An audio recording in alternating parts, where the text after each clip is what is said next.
Hey guys, welcome back to the channel and welcome to another monthly net worth update video. Today we are covering July 2025.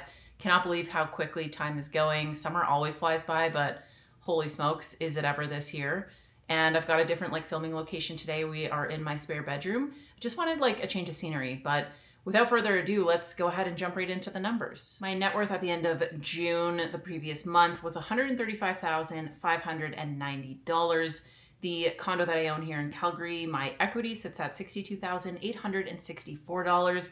This is an increase of $338. This increase is pretty much going to be the same every month. It's tied to my mortgage, and I have that mortgage term for another 2.5 years. So this is going to be pretty standard. My RRSP, or Registered Retirement Savings Plan, this is where I hold the majority of my retirement savings, and it's all invested in VEQT, which is the Vanguard All Equity Fund.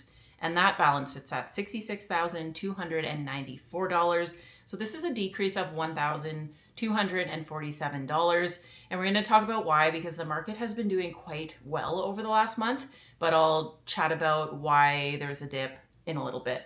Moving on to the DCPP, which is a defined contribution pension plan. That balance sits at $5,156. This is a slight increase of $133.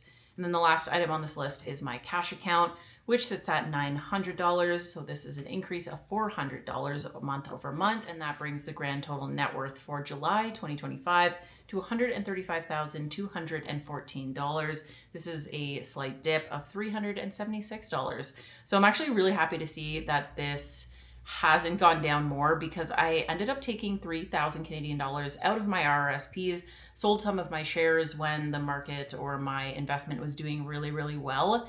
And the reason why I had to do that is because I've just been kind of spending a lot of money over the last couple of months. I've spent a lot of money on socializing and travel and going out. There's also been a few things pop up, like I had to get my bike repaired, which is the main way that I commute to and from work, so it was unavoidable. I've done a few different things around the house. I've bought a few items and whatnot, and it's just kind of compiled really quickly. So instead of me trying to pay this off over time and take on a little bit of consumer debt, I decided just to go ahead, tap into my retirement savings, even though, I really shouldn't be doing that. But the market was just doing really well, and I figured I would rather just have this taken care of and paid off right away.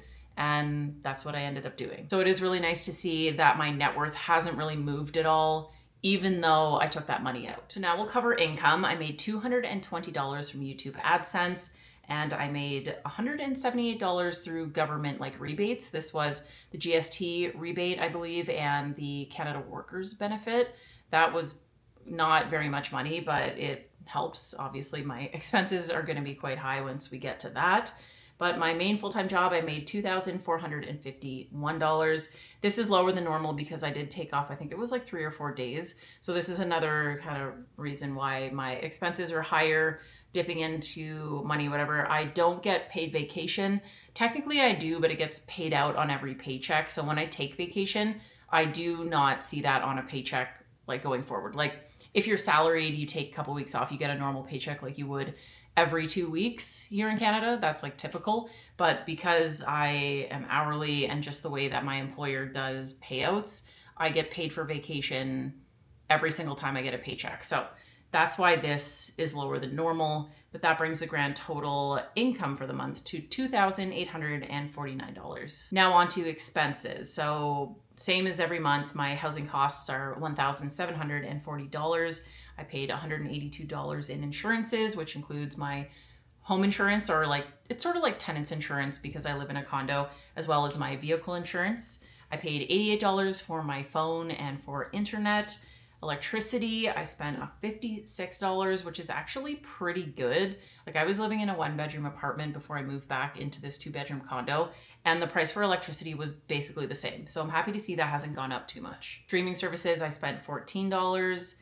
Gas, I spent $340. So this is obviously not normal. I usually spend about $50 to $100 on gas and fuel because I mainly cycle to and from work. But this was going with my van to and from Vancouver and stopping along the way and doing a few different smaller road trips. So that definitely added up quickly. Groceries, I spent $470. So I had a few people over. I had a guest who was in town.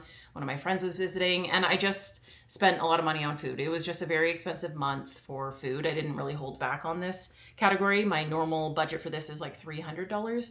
So not great, but I mean, it's food. What are you going to do? You got to eat, and sometimes you want little treats. My entertainment category was actually pretty good. I spent $380. My budget on this is typically $300, so I did quite well, but we are going to get into the other categories and where I really overspent.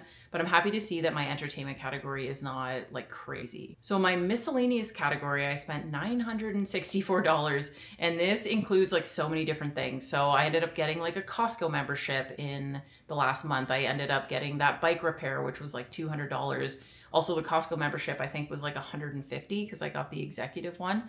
And then there were home items, and there were just like so many little things that added up, and that's why this category is so high. This is absolutely not something I'm going to be continuing going forward. There was also $565 in overages, what I call, from June. And basically, I overspent in June, and that amount carried through to July, where I had to like take money out of my RSP to cover that. So it was like multiple months of me just kind of going on a spending frenzy.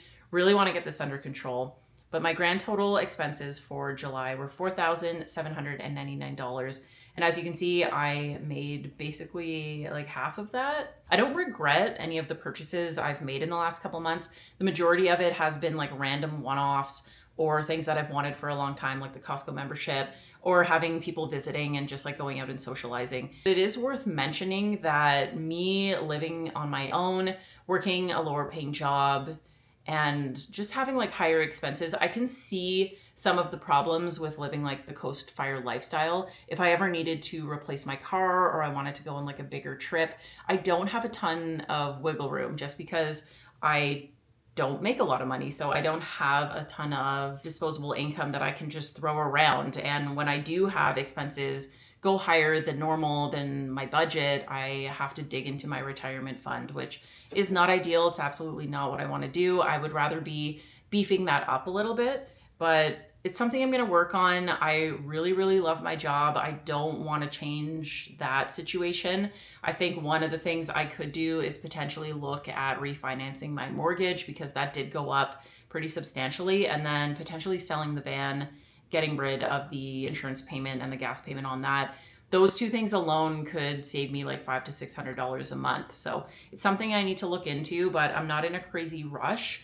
Luckily, the market has been doing good, and I have been able to tap into that. And it hasn't, or it's not going to really affect my retirement by taking out like $3,000. And it's honestly not a big deal. It doesn't bother me too much, but it's something that is making me sort of reconsider considering myself Coast Fire fully, because I just don't have a ton of flexibility without getting into selling shares and taking money out of my RRSPs, because I don't have investments in any other account. Like my TFSA is pretty much empty. So it's something I need to think about. I mean, if you guys have any thoughts on this, I'd love to hear them in a comment down below. I mean, I already do YouTube on the side. I consider that sort of a second job. It just doesn't really net me a whole lot of money.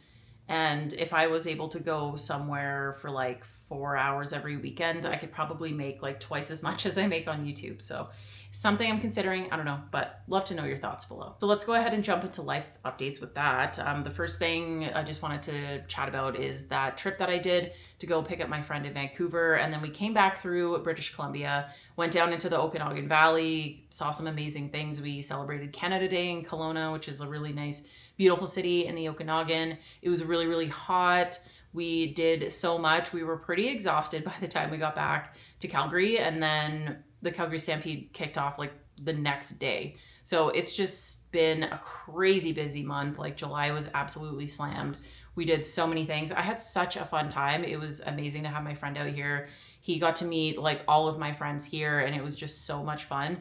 I'm glad that we got to go out and do so many things. Yeah, it was amazing. It was such a good trip, and I filmed like a little bit of that. Honestly, I have like no footage of Stampede, so I do apologize for that if you were looking forward to it. It was just, I was like so in the moment when my friend was here, and we went out and socialized so much that I just couldn't focus, couldn't put my mindset in like filming, because it kind of takes you out of the moment. It kind of takes you away from like what's actually happening in your real life, and I just didn't want to experience that. So Sorry, but there might not be a video about that. I'm gonna go through the footage hopefully this weekend and see if I can mash like something together. But I had a lot of fun.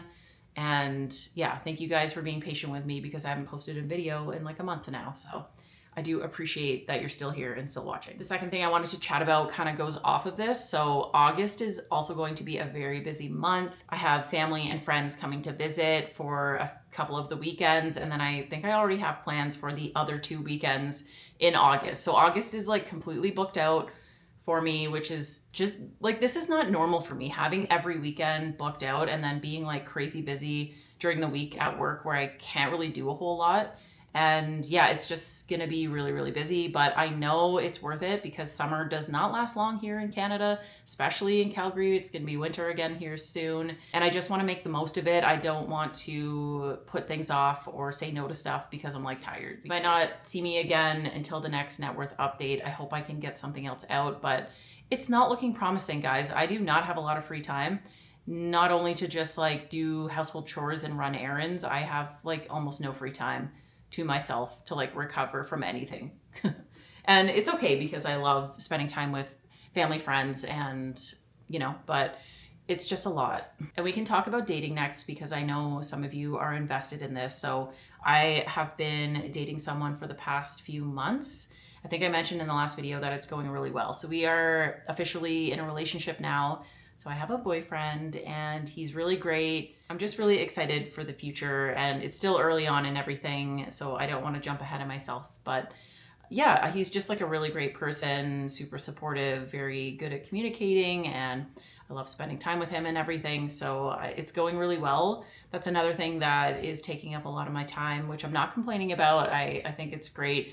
I'm happy to be in a relationship and be kind of like starting to build a life with someone. It's very exciting, though it is, a little daunting because a lot could potentially change in the next few years due to that. So we'll see how it goes. I'm not going to get like too deep into anything, but I just want you guys to know he's a really great person and he treats me really well, and I hope you're happy for me. So that pretty much wraps it up for today's video. I wanted to thank you guys again so much for being here. I hope I get to see you again really soon, but it's looking like it's going to be a month away. If there's anything you guys want to know in the next video, if you have any questions for me or want to know anything, leave me a comment down in the comment section below and I would love to answer it. It'd be fun to do like a little Q&A or something. So yeah, thanks so much, and I'll see you guys in the next one. Bye.